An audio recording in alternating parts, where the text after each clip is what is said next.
नमस्कार, मेरा नाम हिमांशु धवन और ये वीडियो बेसिकली वेरिकोसील के रिगार्डिंग ही, क्योंकि बहुत सारे कमेंट्स मैं पढ़ता रहता हूँ अपने जो आप भेजते हैं मेरे को।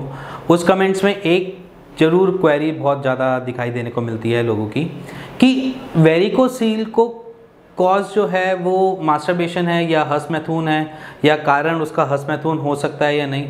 तो सबसे पहले कंसेप्ट आपका क्लियर करूँ कि वेरिकोसील को मास्टरबेशन कहीं से दिक्कत नहीं देता, और यहाँ इवन एक और चीज़ भी है, वेरिकोसील को उत्पन्न करने वाला भी मास्टरबेशन नहीं होता। मास्टरबेशन एक ऐसा हमारे अंदर एक हमको भगवान से ही गॉड गिफ्टेड मिला हुआ है कि अगर हमको सेक्स की डिज़ायर हो तो हम उसको कैसे इजैकुलेट करके निकाल सकें। तो यहाँ पर मैं इस चीज़ को गलत नहीं मानता, और जो आपके माइंड में कोई पे भी आपको किसी ने मिथ ऐसे डाल रखी है आपके ब्रेन में कि ये चीज़ गलत है, वेरिकोसील उत्पन्न कर देता है या वेरिकोसील को कॉज कर देता है मास्टरबेशन, ऐसा कहीं नहीं है। हर्स्टमैथून मास्टरबेशन कहीं से भी मेरे हिसाब से आपको वेरिकोसील नहीं देता या आपको और कोई दिक्कत नहीं देता। एक्सेसिव मास्टरबेशन या एक्सेसिव सेक्स हर जगह ही गलत है। अगर आप दिन में 2-3 बार ही करते हैं मास्टरबेशन, वो गलत है, उसको मैं साफ बोलूँगा गलत है। अगर आप सेक्स भी 3-4 बार ही दिन में करते हैं तो वो भी गलत है। ऐसी बात नहीं है वो सही है, वो भी गलत है। तो दोनों ही चीज़ें एक्सेसिव, मान लीजिए अगर आप कोई भी चीज़ एक्सेसिव खाते भी हैं वो भी गलत है। तो एक्सेसिव कोई भी चीज़ होती है उस चीज़ को हम गलत ही मानते हैं, क्योंकि वो बॉडी इतनी प्रोडक्टिविटी नहीं निकाल पाती जितनी आप उससे यूसेज ले लेते हैं। जान लीजिए अगर अब टेस्टीज़ हैं, टेस्टीज़ का वर्किंग क्या है? टेस्टोस्टेरोन हार्मोन बनाना और साथ में आपके स्पर्म काउंट या स्पर्म बनाना। अब वहाँ पर क्या करोगे, आप बार बार उससे फंक्शनिंग से काम ज़्यादा लेना चालू करोगे तो वो इतनी स्पीड में वो काम तो कर नहीं पाएगा। इसी वजह से आपके स्पर्म काउंट लो हो सकते हैं। बट ये मानना कि उसकी वजह से वेरिकोसील उत्पन्न हो गया, ऐसा नहीं होता। हाँ, ब्लड फ्लो ख़राब होने की वजह से वेरिकोसील डेवलप होता है। ब्लड फ्लो डेवलप बॉडी से होता है, क्योंकि बॉडी एक ऐसी चीज़ है जिसको हम कहते हैं कि सारी बीमारियों की एक तरीके से प्रॉब्लम जो है वो आपकी बॉडी ही बन पाती है। अब बॉडी में बहुत सारी अलग अलग चीज़ें होती हैं, जैसे पहले सबसे हम बात करें डाइजेशन सिस्टम। मैं अपनी हर वीडियो में बताता हूँ, कॉन्स्टिपेशन है तो आपके पास चांसेस होते हैं कि आपको वेरिकोसील हो सकता है, या आपकी बॉडी में वादर डिसऑर्डर है, या कोई जिसे मैं बोलूँ कि आपके ब्लड का फ्लो वहाँ पर बेटर नहीं हो पा रहा, जिसकी वजह से प्रॉब्लम अराइज हो सकती है। ये एक मिथ है कि मास्टरबेशन की वजह से आप वेरिकोसील में गए हो, और मास्टरबेशन एक हेल्दी चीज़ है अगर आप उसको लिमिट में करो। अगर अनलिमिटेड कोई भी चीज़ करोगे वो ख़राब होती है। तो लिमिटेशंस आपको पता होनी चाहिए आपकी कितनी लिमिट है। आई मीन टू से अगर आप एक दिन में मास्टरबेशन करते हो तो ज़रूरी नहीं है कि आप उस चीज़ को डेली दोहराओ, उसमें गैप लो, 2 या 3 दिन का गैप लो। मास्टरबेशन 2 या 3 दिन के बाद करो, वो एक हेल्दी मास्टरबेशन में मैं काउंट करता हूँ। बट अगर आप ये बात करो कि रोज़ दिन में 2 या 3 बार ही मास्टरबेशन करूँ, उस चीज़ को मैं नेगेटिव में लूँगा और उसको मैं ख़राब चीज़ बोलूँगा। और इसके बाद जो है अगर मैं बात करूँ, एक सर्टेन एज भी मैटर करती है। एक एज ऐसी एज जिसमें हम डेवलप हो रहे होते हैं, हमारे ऑर्गन्स डेवलप हो रहे होते हैं, उस दौरान आपने मास्टरबेशन चालू करी तो आपको आगे जाकर फर्दर आगे जाकर दिक्कत एजोस्पर्मिया हो सकती है। बट ज़रूरी नहीं है वो वेरिकोसील डेवलप करे। बट हाँ, एजोस्पर्मिया कॉज हो सकती है कि आपने अपने 13-14 की एज में ही मास्टरबेशन स्टार्ट कर दी और डेली कर दी, उससे आपके ऑर्गन भी पूरे ढंग से डेवलप नहीं हुआ, आपने उससे यूसेज भी लेना चालू कर दी। तो वहाँ पर हम देखते हैं कि स्पर्मेटोजेनेसिस या मैच्योरेशन अरेस्ट के केसेस जो होते हैं वो डेवलप हो जाते हैं, वो आने चालू हो जाते हैं। तो यहाँ पर मैं वही चीज़ बताने जा रहा हूँ कि एक जो आपके माइंड में जो चलता है कि एक मिथ बना रखी है कि मास्टरबेशन या हर्स्टमैथून एक ख़राब चीज़ है। मेरे हिसाब से दोनों ही चीज़, मास्टरबेशन हर्स्टमैथून कोई ख़राब चीज़ नहीं है अगर उसको हेल्दी वे में रखा जाए। अगर उसमें आप एक्सेसिव किसी भी चीज़ की करोगे वो आपको ख़राब करेगी ही करेगी। इसके अलावा कुछ कमेंट्स ऐसे भी होते हैं कि वेरिकोसील में आप ऐसा क्या देते हैं जिसकी वजह से वेरिकोसील ठीक हो जाती है।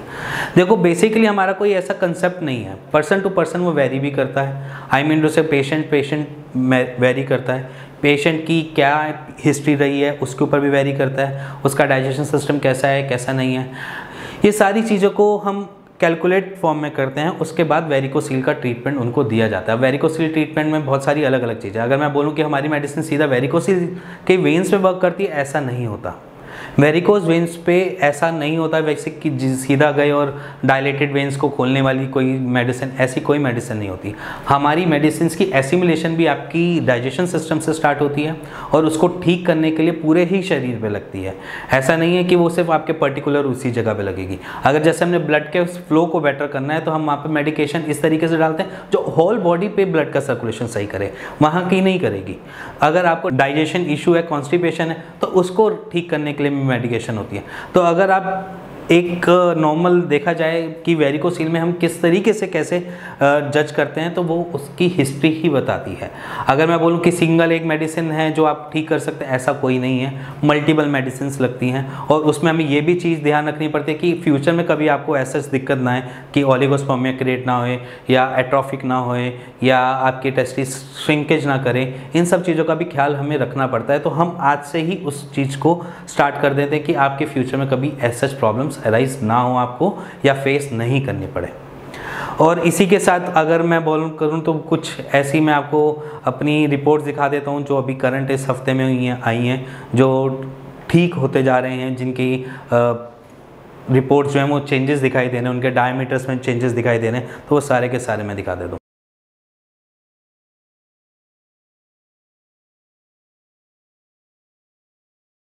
और अगर आपके मन में कुछ क्वेरीज हैं, कुछ ऐसा सोचते हैं कि वेरिकोज सील के बारे में कि ये चीज़ नहीं ठीक हो सकती, इसका सिर्फ एक सर्जरी ही ऑप्शन है, तो ये चीज़ आप शायद गलत सोच रहे हैं। अगर आप सर्जरी की बात करें तो सर्जरी में भी पूरे चांसेस है रिकरेंस के, बट आयुर्वेद ट्रीटमेंट में ऐसा नहीं है। एक बार वेरिकोज सील ठीक होती है तो उसका रिजल्ट आपको हमेशा तक दिखाई देता है। पेन जो है वो हमेशा के लिए जाता है। अगर दर्द हो रहा है आपके नीचे टेस्टिकल्स में या टच करने पे या फील होने पे या हैंगिंग बढ़ रही है, वो सारे सिम्टम्स आपके काम डाउन हो जाते हैं आराम से। और कुछ भी ऐसा लगता है कि आपको वेरिकोज सील डेवलप हो गई है या वेरिकोज वेन भी है, तो आप नीचे दिए हुए नंबर पे हमें व्हाट्सएप भी कर सकते हैं। जिनको वेरिकोज वेन है वो व्हाट्सएप कर सकते हैं, जिनको वेरिकोज सील है वो अपनी रिपोर्ट्स हमको व्हाट्सएप कर सकते हैं, या आप नीचे दिए हुए नंबर पे कॉल करके मेरी टीम से बात कर सकते हैं। और कुछ भी माइंड में क्वेरी होती है ना वेरिकोज सील के बारे में या कुछ जानना भी होता है तो आप तब भी कॉल कर सकते हैं। तो अगर आपको कुछ लग रहा है कि वेरिकोज वेन्स को कैसे ठीक किया जाए, कैसे उसको ठीक कर पाएंगे या कैसा बहुत सारे क्वेश्चन होते हैं एक वेरिकोज वेन्स को लेकर, क्योंकि बहुत सारे लोग गूगल भी करते हैं और गूगल में भी यही पूछते हैं कि ये क्या हो जाएगा, इसके बाद क्या होगा। तो वहाँ पर बहुत सारी डरावनी चीज़ें दिखाई दी जाती हैं उनको, ऐसी कि एट्रोफी हो जाएगी, टेस्टिकल्स वर्क नहीं करते हैं या बहुत बड़ा। तो वो चीज़ पे आप बिल्कुल भी विश्वास मत करो, क्योंकि वैसे केसेस अगर मैं बात करूं वेरिकोज सील में, तो अगर मैं 100 पेशेंट देखता हूं उसमें से सिर्फ एक पेशेंट को ही ऐसी चीज़ दिखाई देती है जिसको इतने सारे सिम्टम्स एक साथ मिलते हैं। ठीक है, तो अपने माइंड में को थोड़ा क्लियर करो, रिफ़्रेश करो और हमसे बात करो। और अगर ये वीडियो पसंद आई हो, थोड़ी समझ आई हो, तो please like share bell icon दबा दीजिएगा। Thank you and thank you very much.